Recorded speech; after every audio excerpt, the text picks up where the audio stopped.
நீங்கள் பார்த்து கொண்டு இருப்பது உங்கள் கோசிக்க ரிவ்யூ. சரி வாங்க வீடியோக்குள்ள போய் என்ன நடக்க போதே அப்படின்னு சொல்லிட்டு பாத்தீங்கன்னா, கதிரேசன் ஒரே வார்த்தை சொல்றாரு, பார் விஜய், தேவையில்லாம ஒரு பக்கம் ரேணுகாவை திட்டுறதோ கஷ்டப்படுத்துறதோ அவமானப்படுத்துறதோ அந்த வேலையெல்லாம் வச்சுக்காத.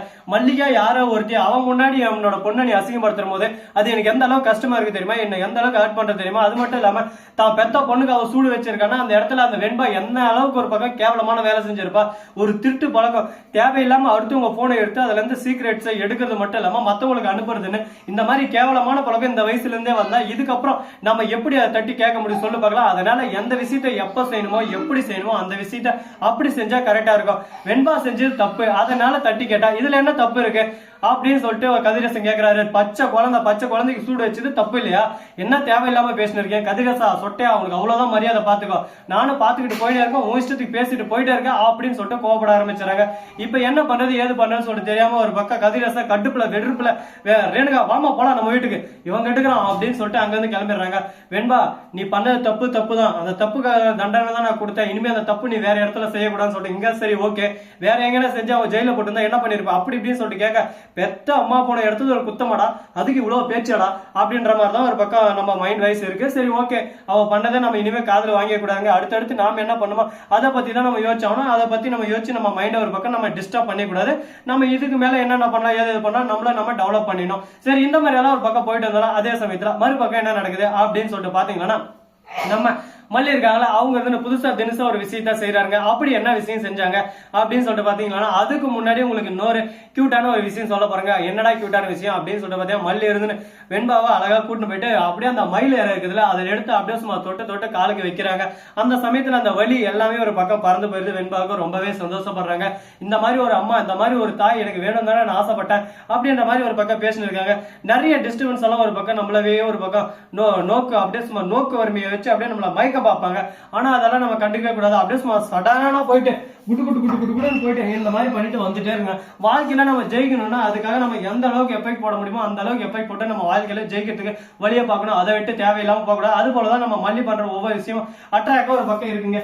என்னதான் ஒரு பக்கம் இருந்தாலும் என்னங்க பண்றது, நாம இப்படிதான் போனோம் அப்படின்னு சொல்லிட்டு ஒரு வழி இருக்கு, அந்த வழியில தான் போயாகணும் அப்படின்ற மாதிரிதான் ஒரு பக்கம் நம்ம மல்லி போயிட்டு இருக்காங்க. ஆனா அதே சமயத்துல அந்த கதிரேசன் இருக்கால சொட்ட மாட்டேன் அவன் என்ன பண்றான் அப்படின்னு சொல்லிட்டு பாத்தியா நேரா போறதும், நிஷா இதோ பாருமா சொத்தை இப்பவே நான் உன் பேருக்கும் ரேணுகா பேருக்கும் மாத்தி வைக்க போறேன். ரேணுகாவெல்லாம் இலக்காரமா நினைச்சிருக்காங்க, சொத்து அவகிட்ட எதுவும் இல்லைன்னா இந்த அளவுக்கு இலக்காரமா பேசினிருக்கீங்க, இப்ப மாத்த போற சொத்து எல்லாத்தையும் இப்பயே மாத்தி வைக்க போறேன். இதுக்கப்புறம் என் பொண்ணு கிட்ட சொத்து இல்ல அவர்கிட்ட இல்ல அது இல்ல நீ அவனா பேசிட்டான் ஒருத்தான் வாயெல்லாம் உடச்சு விட்டுறான் அப்படி இப்படின்னு சொல்லிட்டு பேசினிருக்கா. இதை கேட்கும் போது என்னதான் நடக்கட்டுமே இருட்டினில் மர எட்டுமே அப்படின்ற மாதிரிதான் ஒரு மாதிரி இருக்கு. சரி இருக்கட்டா என்னென்ன பண்ண முடியுமோ பண்ணுங்கடா, எல்லாமே உங்க இஷ்டம் தான், நீங்க என்ன பண்ணாலும் கேட்டுக்கணும், ஓன் சாமி ஆமாம் சாமியும் தலையாட்டு போய்க்கணும், அதுதானே உங்களோட ஆசை, பண்ணுங்கடா எந்த அளவுக்கு பண்றீங்களா பண்ணுங்கடா அப்படின்ற மாதிரிதான் ஒரு பக்கம் போயிட்டு இருக்கு. சரி முடிஞ்சதெல்லாம் முடிஞ்சிச்சு, இதுக்கப்புறம் என்ன பண்ண போறோம் ஏது பண்ண போறோம் அப்படின்னு சொல்லிட்டு பாத்தீங்கன்னா, அதுக்கு முன்னாடி உங்களுக்கு இன்னொரு கியூட்டான ஒரு விஷயத்த சொல்ல போறாங்க.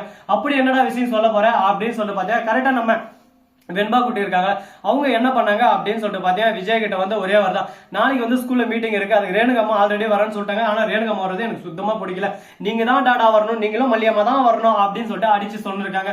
என்னமா இந்த அளவுக்கு ஒரு பக்கம் பாச போற இடத்துல என்ன ஈடுபடுத்துறீங்களே, இதெல்லாம் பார்க்கும்போது எனக்கு எந்த அளவுக்கு ஒரு பக்கம் இதா இருக்கு தெரியுமா, அப்படியே சும்மா மனசுக்குள்ள ரெக்க கட்டி பறக்க தம்மா அண்ணா மல்ல சைக்கிள் அப்படின்ற மாதிரிதான் ஒரு பக்கம் தோணுதுங்க. சரி முடிதெல்லாம் முடிஞ்சிச்சு, இதை இங்க மேல இதை பத்தி நம்ம பேசி டைம் வேஸ்ட் பண்ணக்கூடாதுங்க. வாழ்க்கையில எந்த ஒரு நேரம் எவ்வளவு நேரம் என்ன ஆனாலும் சரி நேரத்தை வீணாக்க கூடாதுங்க. அடுத்தடுத்து என்ன பண்ணலாம் ஏது பண்ணலாம் சொல்லிட்டு குட்டுன்னு ஓடினே இருக்கணும், குடு சைக்கிள் மாதிரி. அந்த மாதிரி தான் நம்மளோட மூவ்மெண்ட்டும் இருக்க ஒரு பக்கம். சரி இந்த மாதிரி எல்லாம் ஒரு பக்கம் நசா குசுன்னு போயிட்டு இருந்தாலும் அதே சமயத்துல மறுபக்கம் என்ன நடக்க போகுது அப்படின்னு சொல்லிட்டு பாத்தீங்கன்னா, நம்ம வெண்பா குட்டி இருக்காங்கல்ல அவங்க ஸ்கூல் ஃபங்க்ஷன் போறேன், அந்த இடத்துக்கு ரேணுகா வந்துடுறா. மல்லியை பார்த்து ஒரு பக்கம், ஏய் மல்லி எங்க எதுக்கிட்டே வந்த, என் பொண்ணு இங்க படிக்கலாம் நான் வந்திருக்கேன், நீ எதுக்கு வந்த சொல்லு எதுக்கு வந்த அப்படின்னு சொல்லிட்டு கேட்க, பெத்த பொண்ணு காலுக்கு சூடு வச்சா நீ பேசுறியாடி, ஒழுங்கு மரியாதை இங்கிருந்து போயிரு பாத்துக்க, அப்புறம் வாயெல்லாம் உடச்சப்படுவேன், நீ ஆல்ரெடி பண்ணதுக்கே நான் வெறுப்புல இருக்கிறேன் கட்டுப்புல, நானும் எந்த அளவுக்கு பொறுத்துக்க முடியுமோ அந்த அளவுக்கு பொறுமை கடலினும் பெரிதுன்னு சொல்லிட்டு என் கையை நானே முறுக்கி எல்லாத்தையும் என் கைக்குள்ள பவரா அடிக்க வச்சுருக்கிறேன், கையில மாட்டினாம அவளை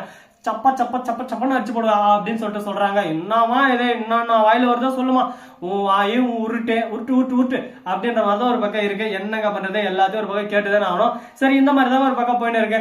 அதே சமயத்துல கதிரேசன் இருக்காரு, அவரு என்ன பண்ணாரு அப்படின்னு சொல்லிட்டு பாத்தீங்கன்னா, விஜய்க்கு போன் பண்ணி என்னப்பா இந்த மாதிரி ரேணுகா ஸ்கூலுக்கு வந்தாலும் அந்த இடத்துல மல்லி அவமானப்படுத்தி அசிங்கப்படுத்தி வேற என்ன பண்ணுவா, வேற என்ன பண்ணணும்னு நினைச்சுன்னு இருக்கேன். கதிரேசா நான் தெளிவா சொல்லிட்டேன், இதுக்கு மேல வெண்பா விஷயத்துல ரேணுகா தலையிடக்கூடாதுன்னு சொல்லிட்டு தேவையில்லாம நீ மீண்டும் மீண்டும் மீண்டும் மீண்டும் இதே பண்ணிருக்க பாத்துக்க, அப்புறம் நான் என்ன பண்ணுவேன்னு தெரியாது. டேய் இப்பவே போறேன் கோர்ட்டுக்கு, இப்பவே கேஸா போறேன்டா, இந்த மாதிரியான நான் சொல்லுவேன்னு எதிர்பார்த்தீங்களா மாமா? இப்படியெல்லாம் நான் சொல்ல மாட்டேன். என்ன கொஞ்ச நாள் சின்ன பொண்ணு காலை சூடு வச்சிட்டா, அதனால அந்த பாசம் இருக்கும். கொஞ்ச நாள் ஆட்டுங்க, ஆற விட்டு நம்ம தானே பண்ணி ஆகணும். நாம தான் பெரிய ஆளுங்க, நாம தான் புரிஞ்சுக்கணும். டக்கு டக்கு டக்குன்னு வெண்பா மனசுக்குள்ள ரேணுகா போய் நம்ம நுழைச்சுனே இருந்தா ரேணுகா வெறுத்துட மாட்டாளா? நான் எல்லாம் பண்றது ஒரு நோக்கு வருமா மாமா? அப்படியே ரேணுகாவை கொஞ்சம் கொஞ்சமா தள்ளுற மாதிரி தள்ளி இந்த வீட்டுக்குள்ள வர வச்சு மல்லியை தூக்கி போட்டுடலாம், என்ன சொல்றீங்க அப்படின்னு சொல்றீங்க. மாப்பிள்ள நீங்க வேற லெவல் மாப்பிள்ள, என் பொண்ணு எங்கேயோ விட்டுருவீங்கன்னு நினைச்சேன். ஆனா நீங்க இந்த மாதிரி ஒரு பக்கம் நோக்கு வருமா பாரு வேலை, அப்படியே சும்மா நோக்கி நோக்கி பாக்குறீங்கன்றது இப்பதான் எனக்கு புரிய வந்துச்சு. இதுக்கு மேல மாப்பிள்ள நீங்க என்ன பண்ணாலும் சரி எல்லாத்துக்கும் ஒரு பக்கம் நான் சல்யூட் போட்டு போயிட்டே இருப்பேன். என்ன ஏது என்ன லொட்டு லொசுக்கு எதுவுமே கேட்க மாட்டேன் அப்படின்னு சொல்லிட்டு சொல்றாப்ல. விஜய் மனுஷங்கள என்னடா அது எவ்வளவு மாங்கா மாடினாக்கிறான், இவங்ககிட்ட ஃபர்ஸ்ட் அந்த மாதிரி பேசி வச்சிருந்தா இன்னாரும் நம்மளுக்கு பெட்டரா இருந்துக்குமோ அப்படின்னு சொல்லிட்டு யோசனை இருக்காங்க. வர்ற மாதிரி அப்படின்ற மாதிரி தான் ஒரு பக்கம் போயிட்டு இருக்கு. சரி, இந்த மாதிரி எல்லாரும் பக்கம் போயிட்டு இருக்க மறுபக்கம் இந்த வீடியோ முடிச்சிருந்தா லைக் பண்ணுங்க, கமெண்ட் பண்ணுங்க, ஷேர் பண்ணுங்க, மேல தட்டி விட்டு போங்க. அப்பதான் நான் அப்புறம் அடுத்த வீடியோ உங்களுக்கு உடனே நோட்டிபிகேஷன் வந்து கொண்டே இருக்கும். மிக்க நன்றி, தேங்க்ஸ் ஃபார் வாட்சிங். டாடா, see you, நன்றி, வணக்கம், வந்தனம், பரக தருங்க.